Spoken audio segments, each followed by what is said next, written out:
আসসালামু আলাইকুম সবাইকে। আমি সচরাচর লাইভে যাই না। আমি দীর্ঘদিন ব্যক্তিগত পর্যায়ের কথাবার্তা বলা আমি কম বলি, সেখানে অ্যাক্টিভিটিতে আমি ফোকাস করছি। আমি আজকে গতকাল আমি লক্ষ্য করেছি জনাব তারেক রহমান উনি একটি বক্তব্য দিয়েছেন। উনি বক্তব্যে বলেছেন যে আসলে প্রার্থী মুখ্য নয়, মুখ্য হচ্ছে প্রতীকটাই হচ্ছে মুখ্য। এই বক্তব্যটা সিরিয়াসলি প্রবলেমেটিক একটা বক্তব্য। ওনার মতো একজন রাষ্ট্র প্রণেতা যিনি হতে চাচ্ছেন বা হবেন মনে করছেন, ওনার জায়গা থেকে এই বক্তব্যটা হাইলি প্রবলেমেটিক একটা বক্তব্য। কারণ বলছি, এক নম্বর কারণ হচ্ছে যে একজন এমপি নাগরিক এবং রাষ্ট্রের মাঝে সেতু বন্ধনের কাজ করে। প্রতীক কিন্তু নাগরিক এবং রাষ্ট্রের মধ্যে কোনো সেতু বন্ধনের কাজ করে না। প্রতীক একটা সিম্বলিক জায়গা, একটা অর্নামেন্টাল জায়গা, প্রতীকের যে বিষয়টা। তো উনি বলছেন যে প্রতীককে ভোট দেওয়ার জন্য প্রতীকটাকে উনি মুখ্য করছেন। এখন একটা প্রতীকের মধ্যেও যদি একটা অযোগ্য প্রার্থী থাকে, যে ব্যক্তি অযোগ্য, যে ব্যক্তির অপ্রকৃতস্থ, দুর্নীতিগ্রস্ত, আমরা অতীতের সংসদগুলোতে যেটা দেখেছি যে আসলে আমরা এমনও দেখেছি যে শুধুমাত্র দলীয় আনকন্ডিশনাল অনুগত্যের জন্যই যাদের হয়তো এলাকায় কোনো ধরনের সম্পৃক্ততা নেই, তারাও অনেকে প্রার্থী হয়েছেন দলীয় প্রতীকে। তো এখন আমি যদি এমন একজন প্রার্থীকে নির্বাচিত করি যার জনগণের সাথে সম্পৃক্ততা নেই, কিন্তু ওই প্রতীকটাকেই শুধুমাত্র হোল্ড করে আমি তাকে সংসদে পাঠালাম, কিন্তু সে যদি যোগ্য না হয়, সে যদি জেনুইনলি রিপ্রেজেন্ট না করতে পারে, আমি তো আসলে আমার রিপ্রেজেন্টেটিভ নির্বাচন করছি, তাই না? সে যদি প্রক্সি হয়ে যায় দলের কাছে, তাইলে সেটা হচ্ছে জনগণের প্রকৃত রিপ্রেজেন্টেশন সংসদে আসলে কখনোই সম্ভব না। Number one. তাইলে আমার জনগণের সাথে রাষ্ট্রের যে ব্রিজ, এই ব্রিজ কিন্তু কোনো প্রতীক করে না, সেটা করে প্রার্থী। তার মানে আমি যদি ভোট দিতে চাই, আমার এই জুলাই পরবর্তী সময়ে আমার মূল যেই লক্ষ্যটা হওয়া উচিত সেটা হচ্ছে প্রার্থীটা কেমন। একটা অপরিচিত প্রতীকের মধ্যেও যদি একজন যোগ্য প্রার্থী, যিনি রাষ্ট্রকে আসলে ধারণ করেন, জনগণকে ধারণ করেন, নাগরিককে ধারণ করেন, সে যদি যোগ্য হয়ে থাকে, মানুষ তাকেই চুজ করা উচিত। অন্যদিকে একটা প্রতীকের আন্ডারে যদি একজন অযোগ্য প্রার্থী হয়, যেই প্রার্থী জনগণকে প্রতিনিধিত্ব করেন না, দুর্নীতিগ্রস্ত, মার্কা যতই ভালো হোক না কেন, উনি জনগণকে কখনোই রিপ্রেজেন্ট করবেন না। সেই জায়গা থেকে জনাব তারেক রহমান যে বক্তব্যটা দিয়েছেন, প্রাইমারিলি সেটা প্রবলেমেটিক। দুই নাম্বার যে জায়গাটা, সেটা হচ্ছে যে আমরা আসলে যদি শুধুমাত্র প্রতীক দেখেই ভোট প্রদান করি, সেক্ষেত্রে যেটা হবে, আমরা কখনোই প্রপার রিপ্রেজেন্টেটিভ নির্বাচন করতে পারবো না। আমরা যেটা নির্বাচন করব সেটা হচ্ছে প্রক্সি। 300 আসনে, মানে 300 আসনে আমরা 300টা প্রক্সি ক্যান্ডিডেট নির্বাচিত করব। যেমন এটা খুব সহজ ছিল বিষয়টা। যেমন উনি যেটা বলেছেন, এটাকে এইভাবেও করতে পারতেন।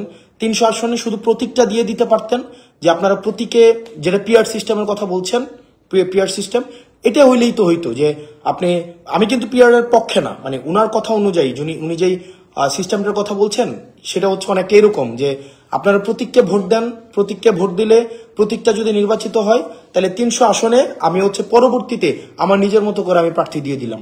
মানে এটা হইলেও কিন্তু হইতো।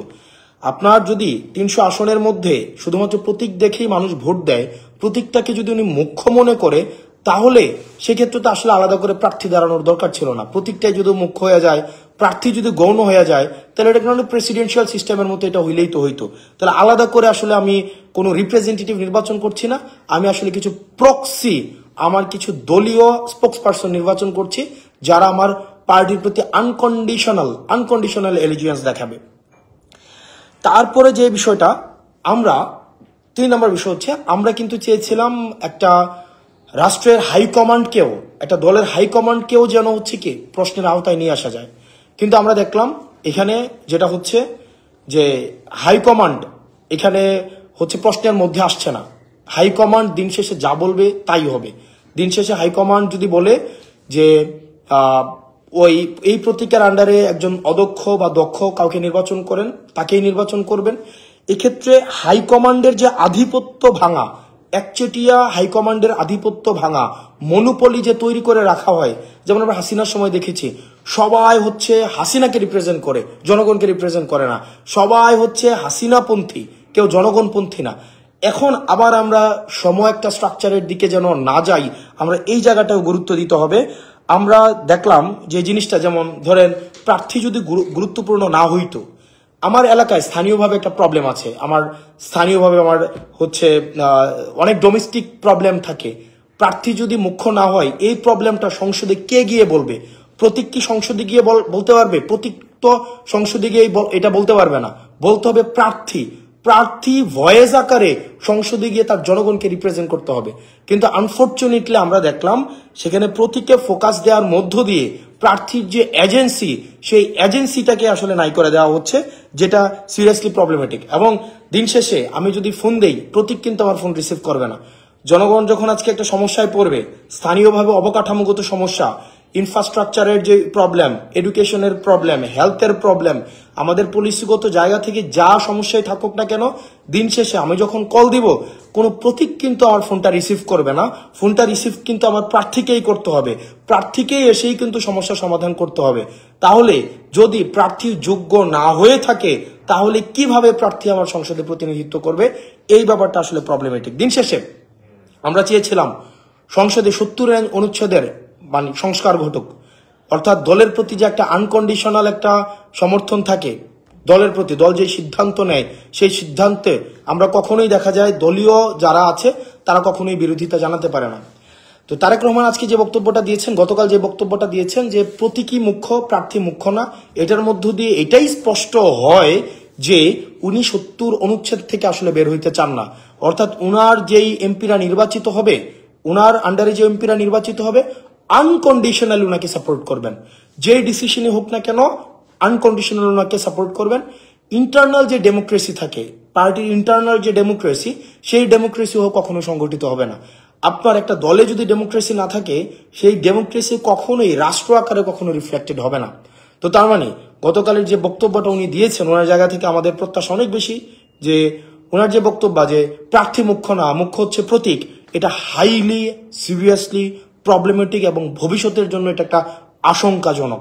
যে আমরা কি আসলে আবার একটা এককেন্দ্রিক শাসন ব্যবস্থার দিকে যাচ্ছি, যেখানে হাইকমান্ডই হচ্ছে সর্বসর্বা হয়ে উঠবে? হাইকমান্ডকে কখনো কোনো প্রশ্ন করা যাবে না। হাইকমান্ড দিন শেষে যে সিদ্ধান্ত দিবে সেই সিদ্ধান্তটাকে মেনে নিতে হবে। হাইকমান্ড দল নিয়ে যে সিদ্ধান্ত নিবে সেই সিদ্ধান্তটাকে আসলে আমাদের মানতে হবে।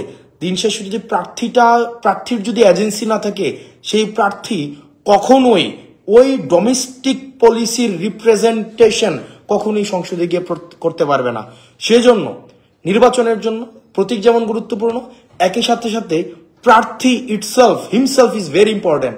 কারণ প্রার্থী কোনো অ্যাবস্ট্রাক্ট বিষয় না, প্রার্থী হচ্ছে খুবই ভিজিবল একটা বিষয়।